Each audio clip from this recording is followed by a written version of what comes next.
Hey everybody, this is Joe, and around here we like to talk about monsters.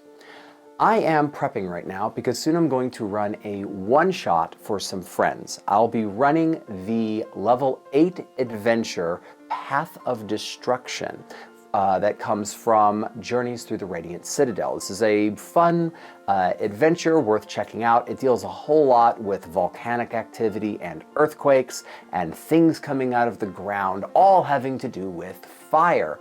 But there aren't actually a big variety of monsters in the module. In fact, it deals very heavily with one monster in particular until you get to the end scenario. Until you get to that point, you're dealing with the Salamander. Now, the Salamander is an interesting monster. It's a challenge rating 5 monster from the monster manual that I have not ran before. And if you don't actually look at the stat block, if you just look at the name, you'd be forgiven for thinking that this is some kind of a beast. But no, you'd be wrong. The Salamander is actually quite a strange creature. So today we're going to look at what it is, its lore, how it operates in combat, and what the stat block tells us. So let's jump into it.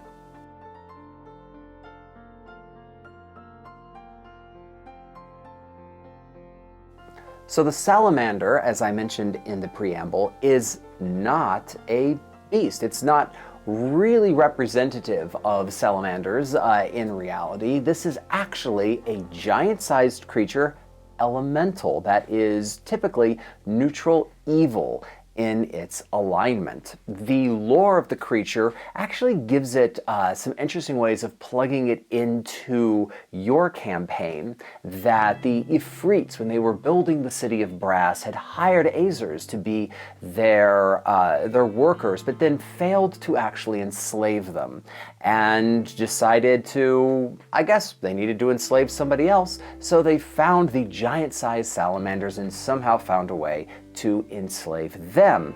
And the salamanders are, as a result, mostly a slave race to the Ifrits inside of the elemental plane of fire, and they are incredible metal workers, which makes sense. They are literally on fire most of the time, and by holding metal objects are able to reshape them. And so you have a creature that can reshape metal, can use really interesting weaponry, and as a result is resistant to non-magical bludgeoning, piercing, slashing damage, and is completely immune to fire damage, which would make sense because the Salamander is on fire pretty much all of the time. The Salamander is therefore something that harbors a lot of hate. It is something that will hold a grudge for centuries and teach grudges culturally to those around it. And in the Journeys Through the Radiant Citadel one-shot, it doesn't deal with any of this lore, but it certainly is something you could plug into your campaign.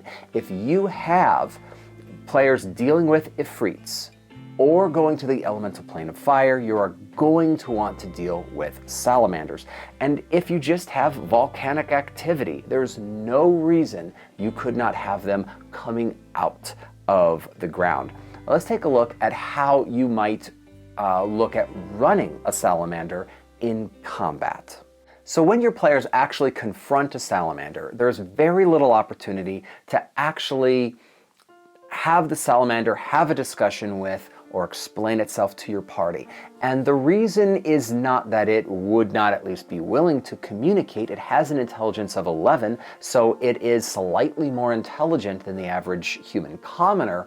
But the main reason is linguistics. The salamander does not speak common, it speaks Ignan. The salamander, when it is first hatched, which is called a fire snake, is able to understand Ignan but can't even speak that. So there's really very little opportunity for the salamander to communicate unless somebody in the party has a spell to be able to comprehend languages. It's probably just going to straight up attack them. This is an evil aligned character. It has no compunction about just killing the party if it thinks that it would just be moderately more convenient to do so. Remember, this is a giant-sized creature. It's very large and it takes up a lot of space. It is also a strength-based combatant. So let's take a look at the ability scores. The salamander has an 18 strength, a 14 dex, a 15 constitution, intelligence 11, wisdom 10, and charisma 12. So what does this tell us about the way it operates? Now, I make certain assumptions about the way that monsters operate based on their statistics. I made a video about it if you want to see that. But with the salamander, here's what we know. When you are giant-sized and a strength-based combatant, you want to be right up next to your enemy. In fact, this is doubly so for the salamander because the salamander has a heated body condition, which means that if an enemy makes an attack roll within 5 feet of the salamander, it also takes fire damage. The salamander heats up any weapon it holds, so while it does have a spear, even if it lost the spear and picked up some other object, that object would now deal fire damage in addition to whatever type of piercing, bludgeoning, or slashing damage it would otherwise do. The salamander is not particularly dexterous. It's got a 14, so it's got some ability to maneuver around the battlefield, but with a speed of only 30, it really wants to just get up close and personal with as many combatants as it can, allow them to make attacks against it, because this has an average hit points of 90, take a couple damage, deal heat damage in the process, and be able to absolutely just tower over and attack with the spear any of its combatants.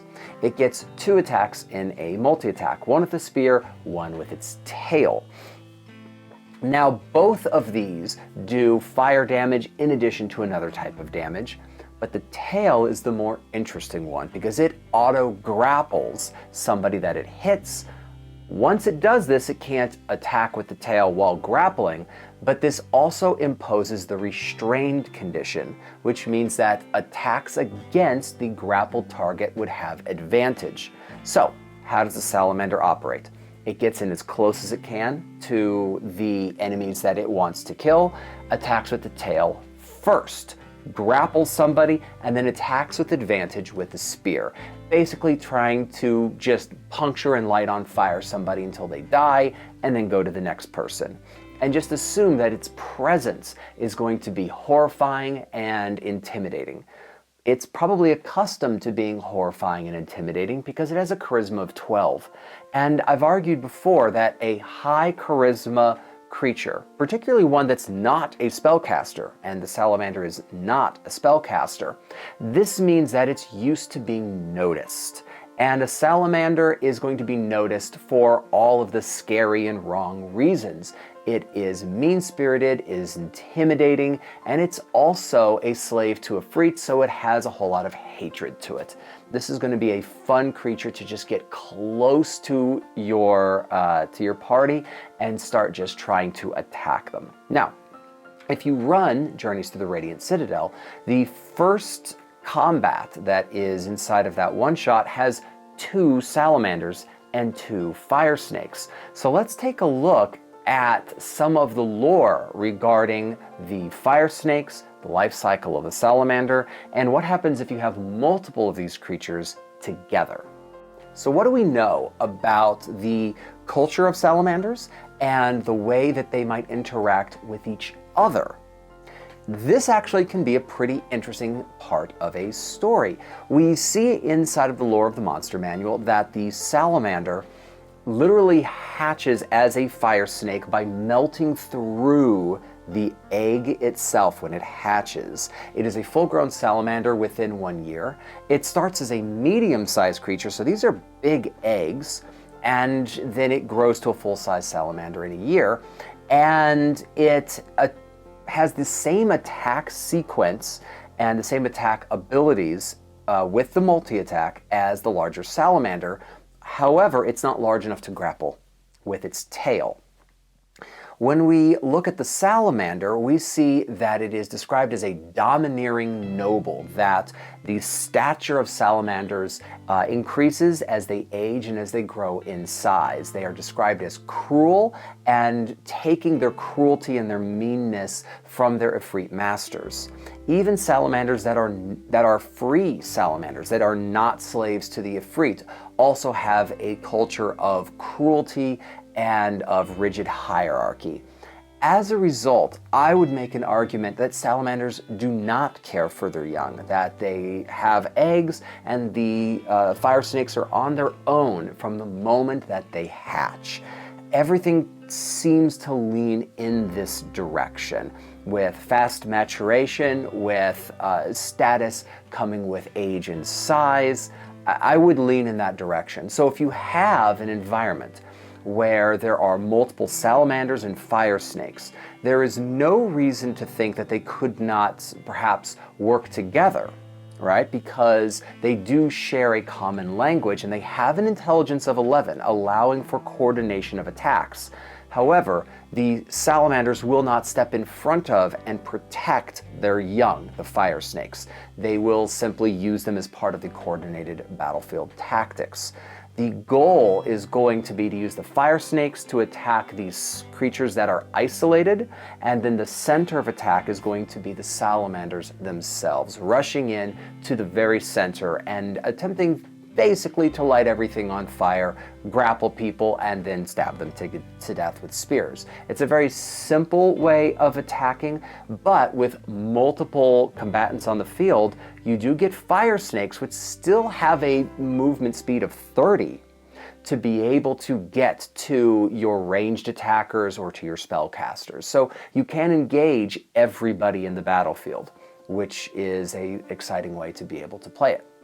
So we take a look at the stat block a little bit more, and we see that there's a Constitution of 15, a Wisdom of 10. Now, what does this tell us?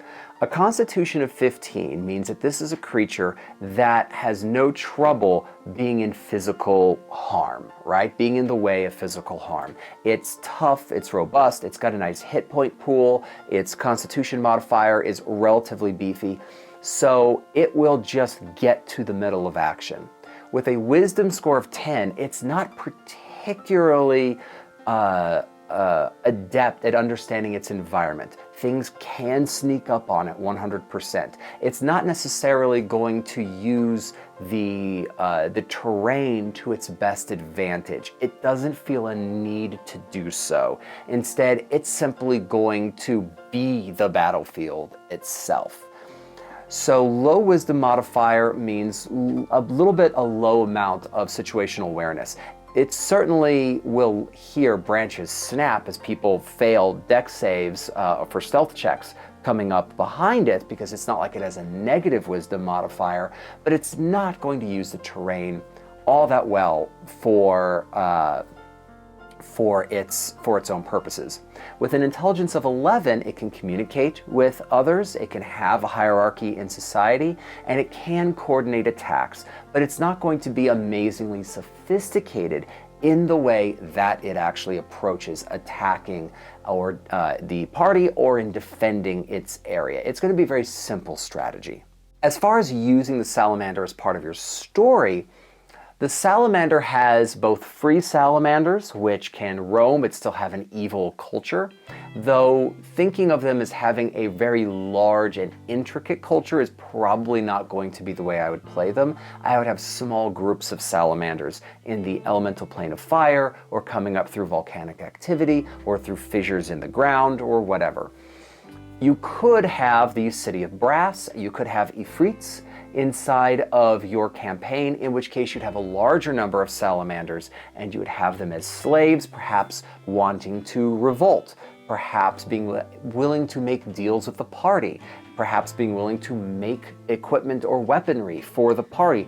They would be non-magical in nature, as the salamander has no ability to actually enchant items, but they would be very well-made metal objects. Of course, the salamander is going to only want something for itself in this instance, and it would have no problem, pun intended, stabbing the party in the back. So you could run these as part of a larger cultural aspect of your campaign, or as small elemental creatures that can pop up for uncomplicated attacks during the course of a campaign. They work for a randomized encounter table, and they work for a larger campaign, making them actually a very flexible creature. So basically, if there's stuff that needs to be lit on fire, Salamander might be a good way to go. All right, this has been a look at running the Salamander in your game. I'm looking forward to running it in my game. Have you run it? Has it been fun? Are they an interesting creature to put inside of a story arc or even a longer running story? I'd love to hear about it. All right, thanks. Bye.